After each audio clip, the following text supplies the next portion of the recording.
We have Mr. Sullivan here, so let's go ahead and take up item 7.10. And Ms. Martinez.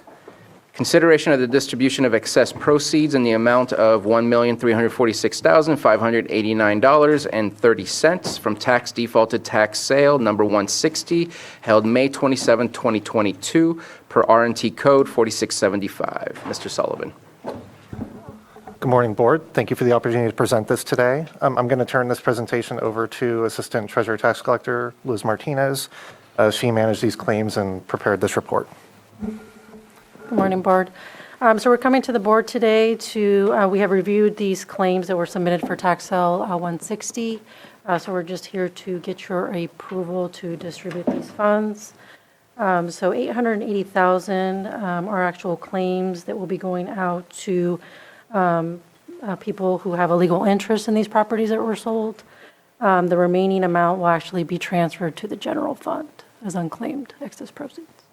And just, I know it's on the paperwork and the documents, but the remaining amount is? It's approximately 500,000.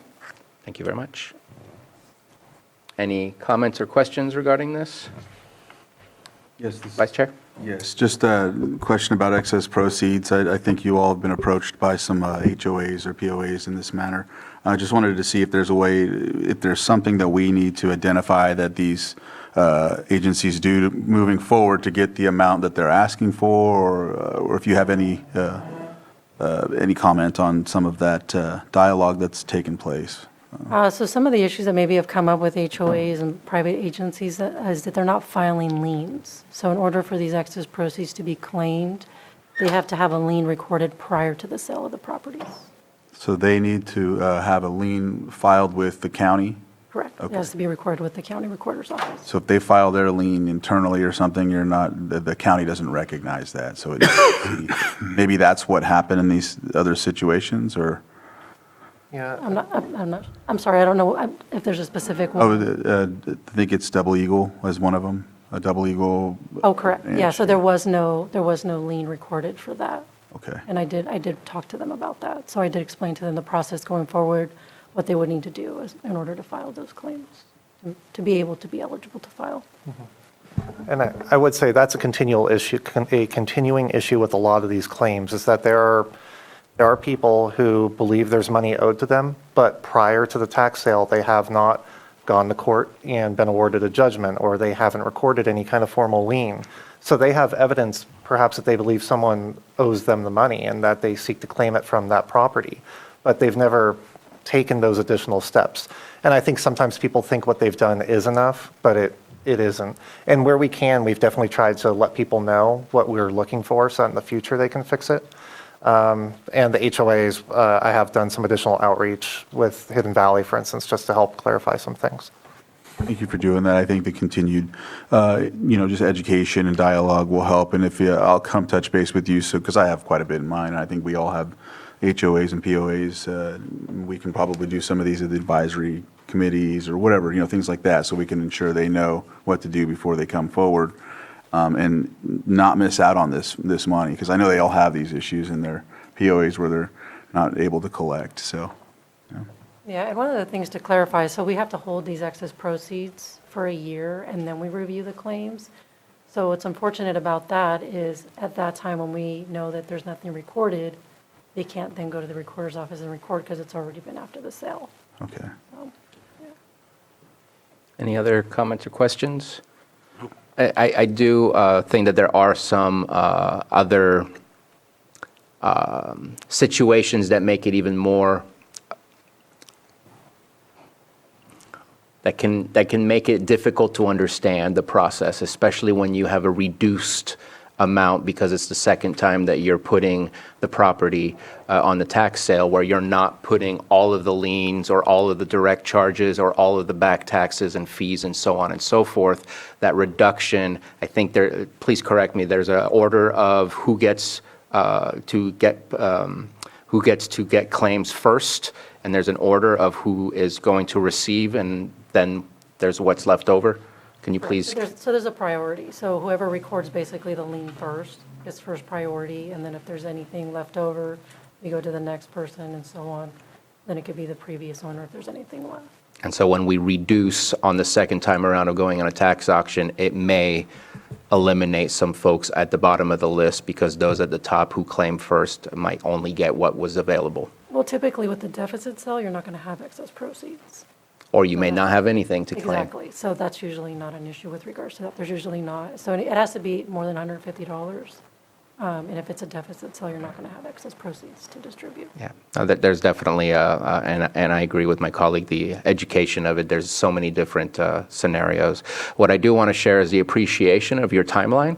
And this is a tax sale that occurred in 2022. The last date of the final claim was August 30th, 2023. And for us to have this in front of us, appreciate your timelines and keeping it as quickly as possible so that we can get these funds put into the general fund and into the hands of those that have interest in the properties. That is absolutely appreciated, so thank you. Any further comments or questions? I'm going to open it up for the public comment. And I have an individual named One. You can please provide your name, and you have 3 minutes.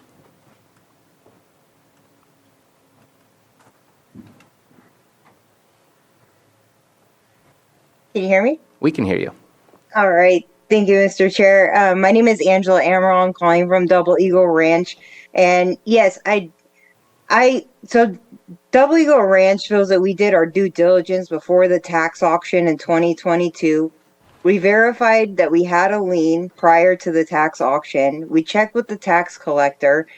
And the issue is that for us, a lien was filed in 2013. Now, these are for annual dues.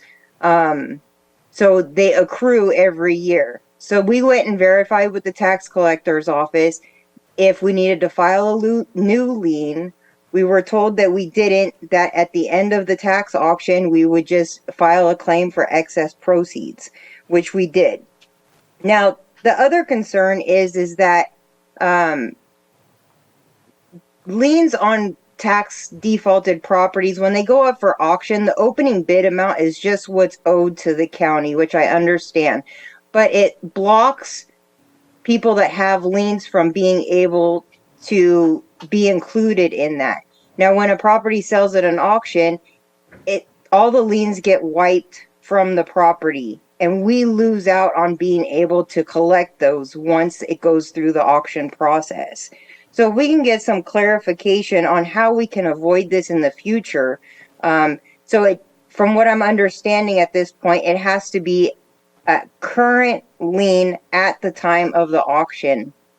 Is that correct? If you can clarify that. And then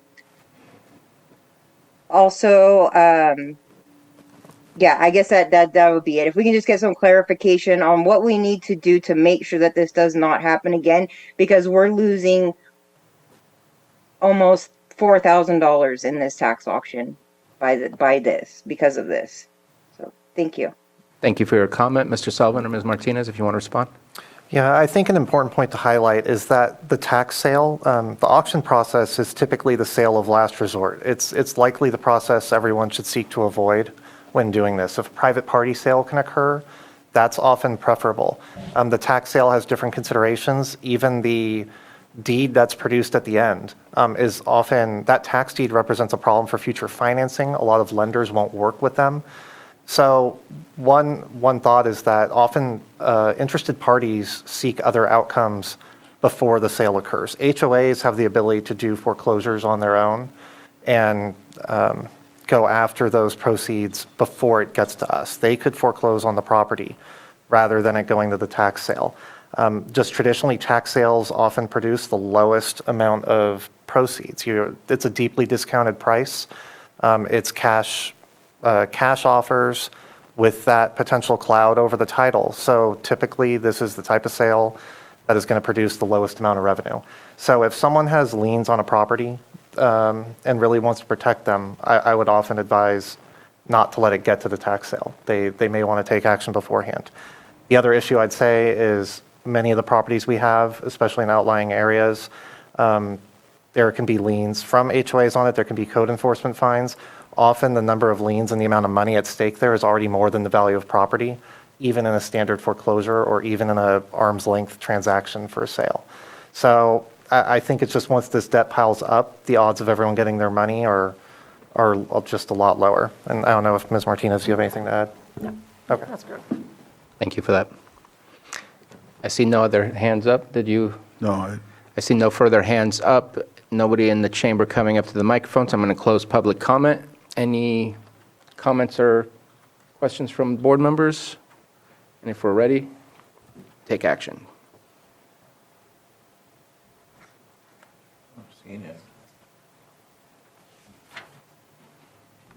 I'll move to approve the distribution of excess proceeds in the amount of $1,346,589.30 from tax defaulted sale, tax sale number 160 held May 27, 2022 per Revenue and Tax Code 4675.